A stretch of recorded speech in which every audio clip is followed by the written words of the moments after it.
এই বাইরে অনেক কিছু লাগানো থাকে, বাট এখন জলানো লাগানো। Welcome to my bag. এইতে নিজে এসে নিয়ে একটু বড় ভিডিও নিয়ে। আর আজকে এখন আমি ছাদে আসি, ঘুম থেকে উঠে ছাদকে এলাম। আর ছাদে হচ্ছে খুব সুন্দর একটি প্রকৃতি দেখলাম। তো এত সুন্দর প্রকৃতি গাইস কি বলবো। তো এই প্রকৃতির জন্য একটা লাইক অ্যান্ড কমেন্ট সাবস্ক্রাইব তো গাইস করাই যায়। তো আজকে আমি এই ভিডিওর টার্গেট লিখেছি 100 সাবস্ক্রাইব। তো তোমরা সবাই মিলে 100 সাবস্ক্রাইব কমেন্ট করতে পারবে সেটা আমি জানি। তোমরা সবাই মিলে 100 সাবস্ক্রাইব করে দাও, সবাই মিলে লাইক করো, তাই খুব শীঘ্র আমার 100 সাবস্ক্রাইব হয়ে যাবে। তো গাইস আজকে আমার ব্লগ ভিডিও শুরু করা যাক। গাইস দেখতে পাচ্ছি কি সুন্দর একটি প্রকৃতি আমাদের। তো এত সুন্দর প্রকৃতিটা কি বলবো গাইস।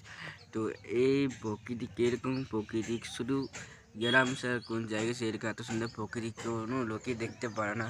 বা এখন বর্ষাকাল, তো এই জায়গায় বেশি ভালো প্রকৃতি খুব সুন্দর। তো আমার কালকে জ্বর হয়েছে, তো তার জন্য আরো খুবই সুন্দর লাগছে এই এত সুন্দর সুন্দর প্রকৃতি করা। গাইস আর এখন আমি নিচকে নেমে গেছি, আর নিচকে নেমে যাবো। সেটা কালকে আমার পাইপ লাইন হয়েছে।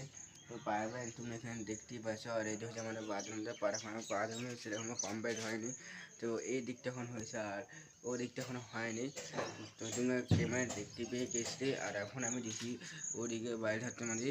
তো চলো মানে ওদিকে বাইরে থেকে যাওয়া যাক। A few moments later. Guys এদিকে বাইরে আমি চলে এসেছি। আর এদিকে বাইরে মানে বাইরে অনেক কিছু লাগানো থাকে, বাট এখন জলানো লাগানো। গাইস আমি এখনই ভিডিওটা শেষ করলাম। আমি ভিডিওটা ভালো লাগলে লাইক কমেন্ট সাবস্ক্রাইব করে দিবে। তো আমাদের নেক্সট ভিডিওটা আবার দেখা হচ্ছে।